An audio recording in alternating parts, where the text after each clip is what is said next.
The chief executive of the U.S. gun lobby group, the National Rifle Association, NRA, has resigned. The organization has said Wayne LaPierre, 74, will step down as of 31 January after leading the NRA for more than 3 decades. His resignation comes days before a New York civil trial in which he and other senior leaders are accused of misusing NRA funds. In a statement, Mr. LaPierre said he remains a champion of the NRA.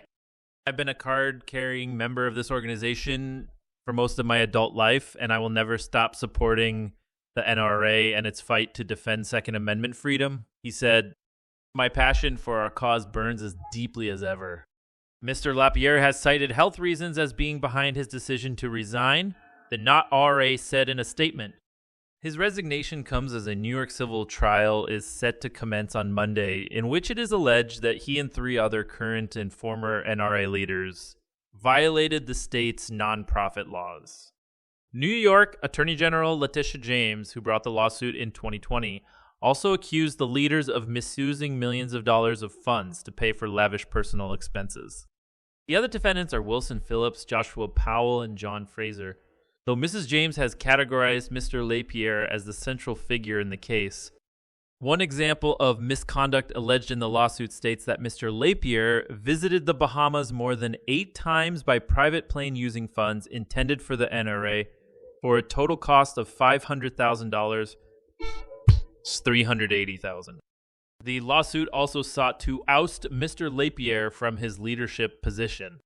Ms. James said in a statement that his resignation is an important victory in the case, but said that her office's push for accountability continues.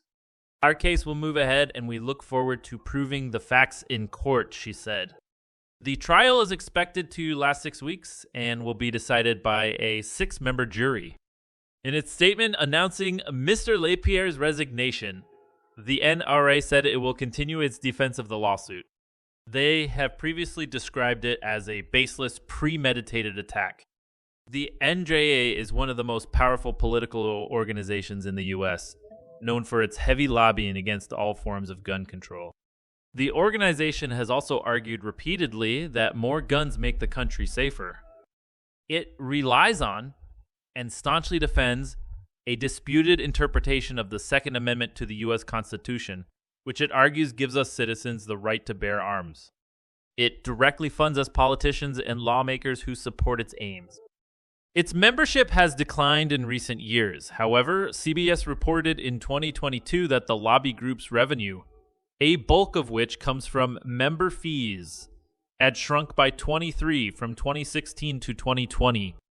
In 2018, the NRA said it had 6 million members. 3 years later, Mr. LaPierre said in a deposition that its membership had dropped to below 4.9 million. Mr. LaPierre, one of the most prominent guns rights lobbyists in the U.S., has led the organization since 1991. In a statement, NRA President Charles Cotton said that Mr. LaPierre has done as much to protect Second Amendment freedom as anyone. He called him a towering figure in the fight for constitutional freedom who helped build the organization. Andrew Arulanandam, the NRA's head of general operations, will take over as the interim chief executive and executive vice president in February.